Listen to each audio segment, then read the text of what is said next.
Hi అండి, welcome back to Siri food vibes.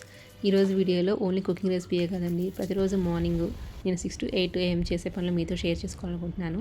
ప్రతి ఇంట్లో కూడా ఈ మార్నింగ్ 2 hours చాలా బిజీగా గడిచిపోతుంది కదా, మీకు కూడా అంతేనా? నేను లేచిన వెంటనే కొంచెం ఫస్ట్ నార్మల్ వాటర్ తాగేసిన తర్వాత హనీ లెమన్ వాటర్ తాగుతాను. కానీ ఈరోజు హెడేక్గా ఉందని టీ పెట్టేసుకున్నాను. ఎర్లీ మార్నింగ్ ఎంటీ స్టమక్తో టీ అంత మంచిది కాదని చెప్తారు, కానీ కొన్నిసార్లు తప్పదు కదా. నెక్స్ట్ టీ తాగుతూనే నేను వంటకి ప్రిపరేషన్స్ చేసేసుకుంటాను. ఒక స్టవ్ మీద రైస్ కుక్కర్ పెట్టేసుకొని రెండో స్టవ్ మీద నేను కర్రీ కోసం ప్రిపేర్ చేసుకుంటున్నాను. ఈరోజు అయితే మష్రూమ్ కర్రీ చేస్తున్నానండి. మీకు మష్రూమ్ కర్రీ డీటెయిల్ రెసిపీ కావాలంటే కమెంట్ సెక్షన్లో కమెంట్ చేయండి, ఇంకొక వీడియో పోస్ట్ చేస్తాను.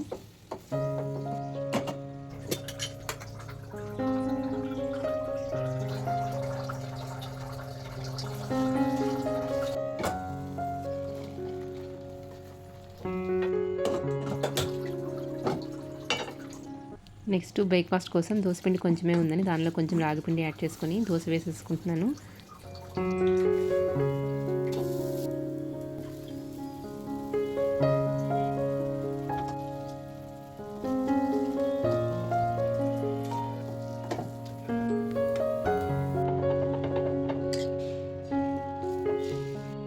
దోశలు ఎక్కువ లేదని చెప్పి బ్రెడ్ ఆమ్లెట్ చేశానండి. ఇది స్పైసీది కాదు, స్వీట్గా ఉంటుంది.